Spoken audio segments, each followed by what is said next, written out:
A dead man's body has been found right next to this discarded Christmas tree behind me. You can also see on the ground a frozen body imprint.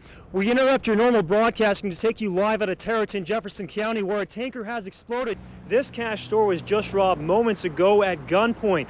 Taxpayers are still frustrated with the conditions of Highway 20, and I'm not talking about the snowstorm. Not even a year after ITD repaved the road, the middle of the highway is eroding. Even when a firefighter enters a burning building, for them to have any chance at visibility, they have to get down to the ground and crawl. Police were concerned about people throwing tea bags into the river, where they arrested 2 men. They collected over 50 guns, the necessary force that women practice with to get out of an attack. A husband murders his wife's boyfriend at this Walmart parking lot after learning of an affair. Keith Mathias was a math teacher at Idaho Falls High School. Dispatch received a call from Jennifer Mathias stating that her husband had just killed someone in the parking lot. Around 7 p.m., Jennifer was having dinner with her husband. She told him about an ongoing affair with Jack Purcell. But after she left the restaurant, her husband followed her. She called her boyfriend for help and parked at Walmart. Within minutes, her boyfriend arrived and had a heated argument with her husband. But then, her husband got out of his car and shot her boyfriend multiple times in the head with a revolving handgun. The husband then got back in his car, circled the truck, got back out, and fired one last bullet into Jack's skull. Mathias then drove away, but was followed by eyewitnesses who gave police his location. He refused to stop. Officers performed the pit maneuver. Once stopped by Hawthorne Elementary, Mathias didn't take long to make his final decision. Car stops. Keith gets out of the vehicle with the handgun down to his side. One officer fires a taser, which has no effect. Keith is pacing around, puts the gun to his head, and fires. And that's all within about a 20-second or less. Why did officers choose to use a taser gun? Basically, there's no threat toward the officers until he points the gun. If he had moved the weapon toward the officers, then they most likely would have fired at that point. Did Jennifer do the right thing in parking at the Walmart? You know, we do tell people and victims if they're afraid or they fear that someone is following them, or, you know, in a case like this, I think she did. Probably the only other thing she could do is maybe contact or come to the police department. Mathias does not have a previous criminal record in Idaho. This is the second murder in Idaho Falls this year. The first was a stabbing back in June. For Channel 3 Eyewitness News, I'm Stephen Pope.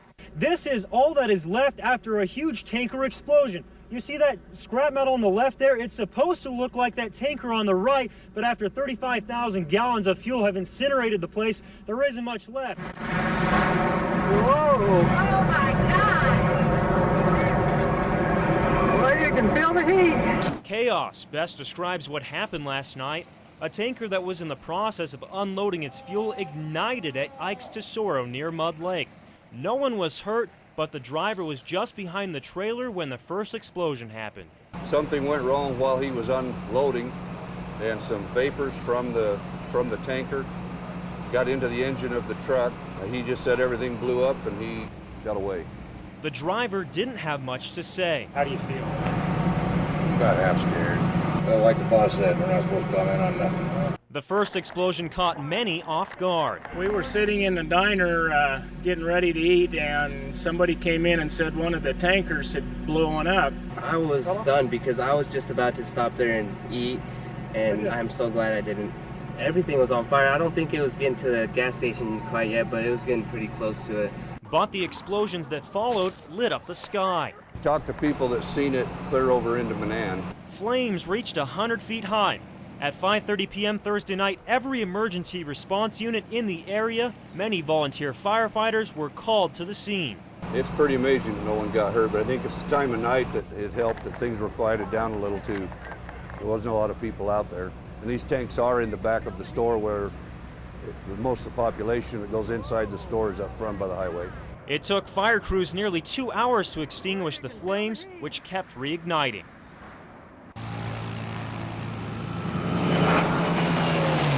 Now, I've flown in airplanes before, but I haven't flown in something quite like this. A lot of G's. What he can do with an airplane defies physics. And Greg Poe is nuts.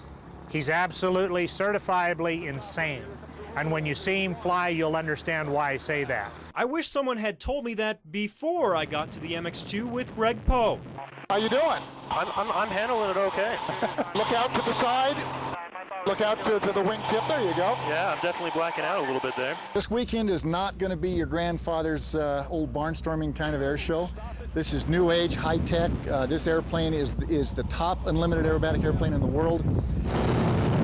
Rolls, loops, spins, but it's this new age thing. It's what we call gyroscopic aerobatics, and we've got these wild names like Newton's Folly and Corkscrew and Pinwheel, because we make the airplane whip around and really look like it's out of control. Gonna do one more passing shot on you, Dax. But even on the ground, you'll be amazed when you see a one wheelie without the wing hitting the ground. Every time I fly these old planes, it gives me chills. Or you can test your courage like I did and stand on the runway ready to stop an airplane. In Rexburg, I'm Stephen Pope, Channel 3 Eyewitness News.